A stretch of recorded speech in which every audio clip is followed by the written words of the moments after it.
Hello भैया, स्वागत है आप सभी का मेरे यूट्यूब चैनल स्कूल ट्यूशन गुरुजी में। बच्चों, हम कर रहे थे आपका चैप्टर 5 अध्याय 5 लाइफ प्रोसेस या जैव पराक्रम। और आज हम इसमें पढ़ने वाले हैं बच्चों एक्सक्रीटरी सिस्टम या उत्सर्जन तंत्र के बारे में। तो चलिए बच्चों, बिना टाइम वेस्ट किए शुरू करते हैं अपने टॉपिक को।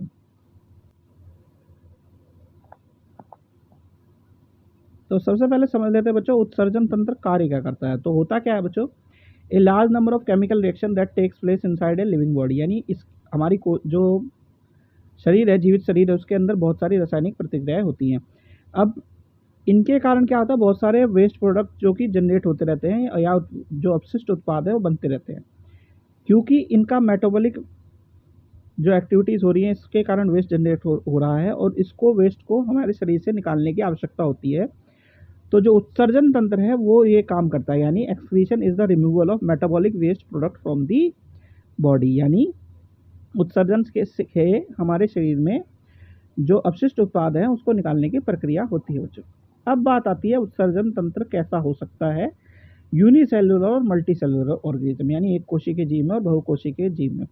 सबसे पहले बात कर लेते हैं एक कोशिकीय जीव की यानी यूनिसेलुलर की। तो removal waste by diffusion from the body surface into the surrounding waters, यानी एक कोशिकीय जीव में क्या होता है, शरीर की सतह से आसपास के पानी में मिश्रण द्वारा अवशिष्टों को हटाया जाता है।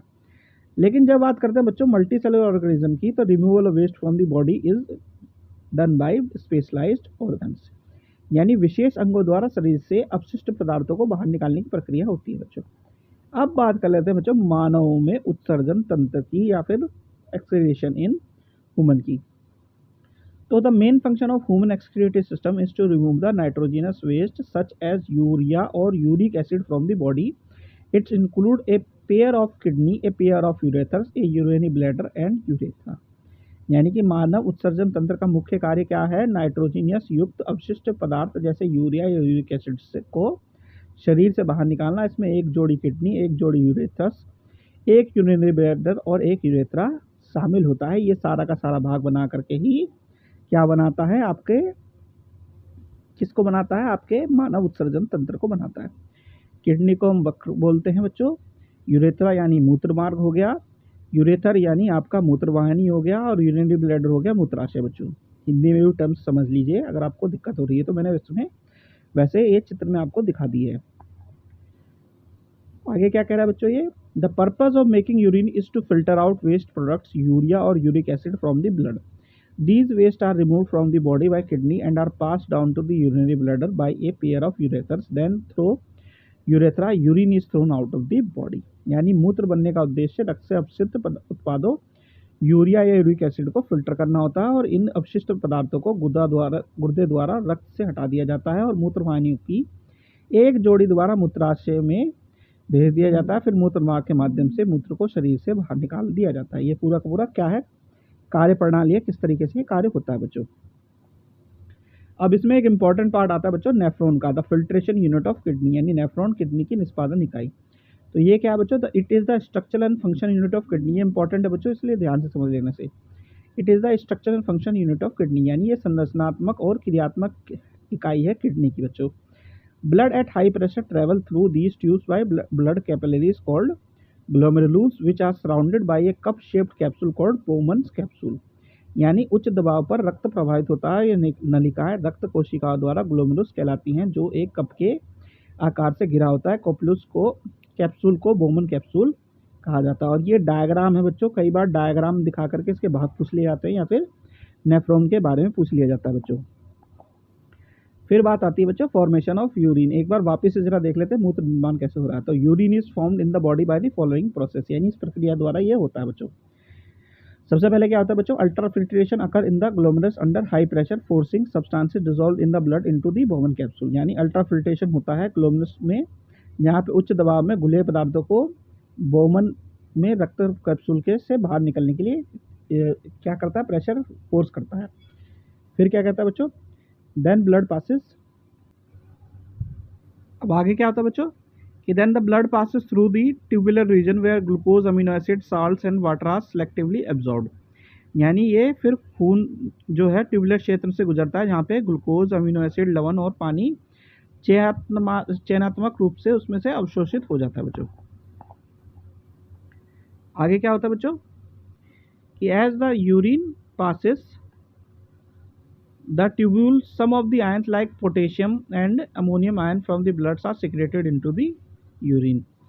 यानी जो मूत्र जो गुजरता है उसमें पोटेशियम आयन और अमोनियम आयन रक्त में स्रावित हो जाते हैं बच्चों। अब the collecting duct then collects the urine water is reabsorbed, यानी संग्रहण नलिका फिर एकत्रित करके मूत्र में से जल पुनः अवशोषित कर लेती है। फिर क्या होता है बच्चों, the urine now contains urea and uric acid and also the pigment giving yellow colour in the urine, यानी मूत्र में अब यूरिया होता है जो यूरिक एसिड और रंग द्रव्य भी है जो पेशाब को पीला रंग दे देता है बच्चों।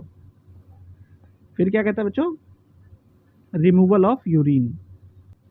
अब क्या बचा बच्चों, रिमूवल ऑफ यूरिन। तो यूरिन का क्या है बच्चों, the urine formed in the kidney enters the ureter, from the ureter it is stored in the bladder until the pressure of the expanded bladder leads to the urge to pass it out through urethra, यानी गुदे में बना मूत्रवाहिनी में प्रवेश करता है। मूत्रवाहिनी से मूत्राशय में तब तक जमा रहता है जब तक कि विस्तृत मूत्राशय पर दबाव मूत्रमार्ग के माध्यम से बाहर निकालने की इच्छा पैदा ना कर दे।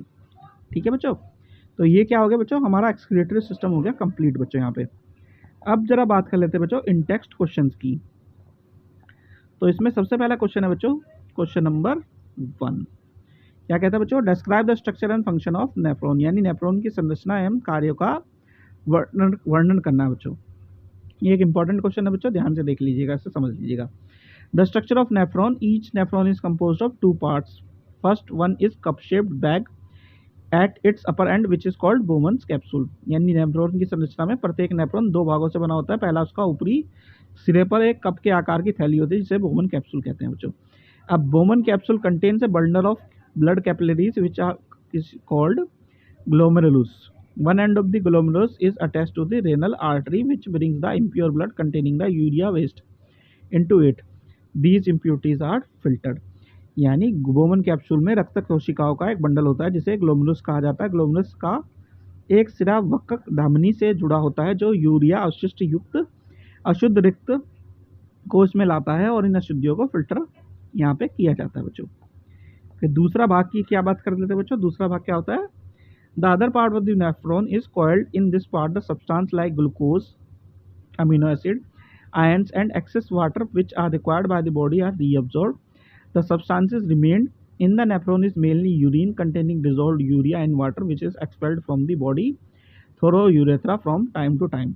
यानी नेफ्रॉन का दूसरा भाग कुंडलित होता है। इस भाग में शरीर के लिए आवश्यक शर्करा, अमीनो एसिड और अतिरिक्त पानी जैसे पदार्थ पुनः अवशोषित हो जाते हैं। नेफ्रॉन में बचा हुआ पदार्थ मुख्य रूप से मूत्र है जिसमें पानी में घुला हुआ यूरिया होता है जो समय समय पर मूत्रमार्ग के माध्यम से शरीर से निकाला जाता है बच्चों।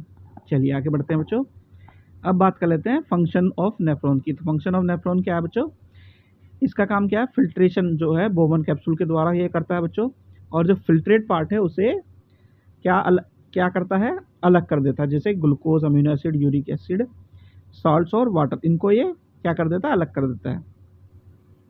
फिर क्या करता है बच्चों, ये रीअब्जॉर्प्शन करता है, यानी कि जो जो चीज़ें इसमें ज़रूरत होती है उसे रीअब्जॉर्व कर लेता है। जैसे useful substances, glucose, amino acid, salt and water, जो कि ज़रूरत होती है शरीर के हिसाब से, जो कि सराउंडिंग जो होती है उसमें नेफ्रॉन ट्यूब्यूल्स में क्या कर लेता है, रीअब्जॉर्व हो जाता है बच्चों।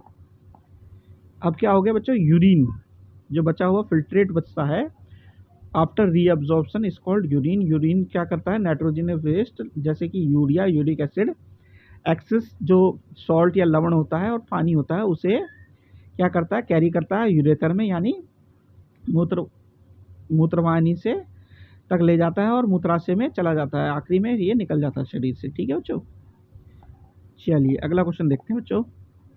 अगला क्वेश्चन है question number 2। What are the method used by plant to get rid of excretory product, यानी उत्सर्जी उत्पादों में छुटकारा पाने के लिए पौधे कौन कौन सी विधि अपनाते हैं।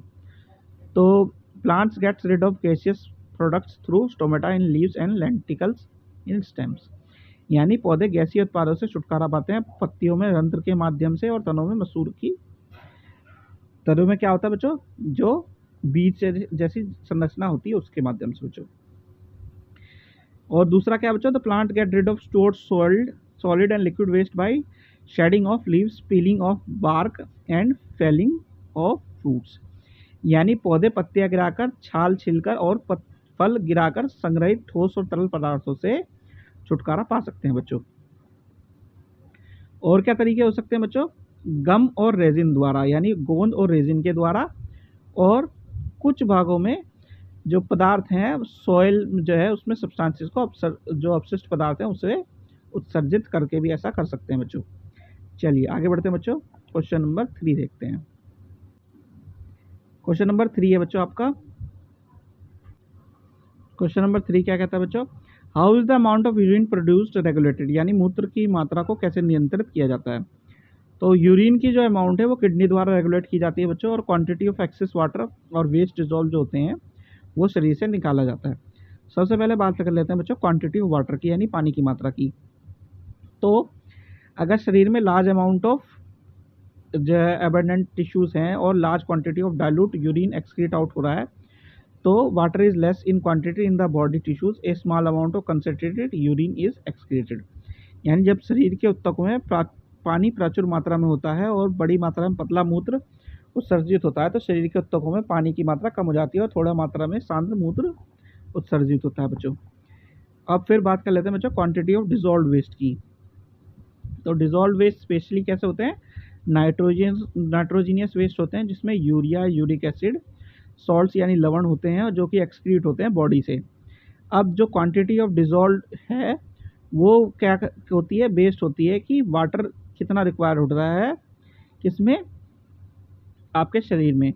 यानी कि अगर मात्रा जो है ज़्यादा हुई, यानी जब शरीर में घुले अवशिष्ट पदार्थों की मात्रा अधिक होती है तो उन्हें बाहर निकालने के लिए पानी भी अधिक मात्रा में आवश्यकता होती है। अगर इसकी मात्रा ज़्यादा होती है तो पानी की भी अधिक मात्रा चाहिए होती है।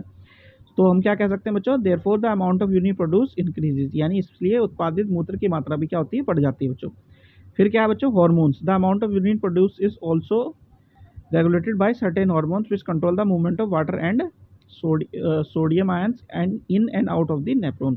यानी हार्मोन जो उत्पादित मूत्र की मात्रा को कुछ हार्मोनों द्वारा नियंत्रित किया जाता है, जो नेफ्रॉन के अंदर और बाहर पानी में सोडियम आयनों की गति को नियंत्रित करते हैं बच्चों। तो बच्चों ये हो गए यहाँ पे आपके इन टेक्स्ट क्वेश्चन कंप्लीट, सारे के सारे डिटेल आंसर आप देख सकते हैं जो है वीडियो को पॉज करके, और यहाँ पे वीडियो भी आपकी कंप्लीट होती है बच्चों। अब आपको मिलेंगे नेक्स्ट वीडियो में। आशा करता हूँ आपको वीडियो अच्छी लगी होगी। Thank you.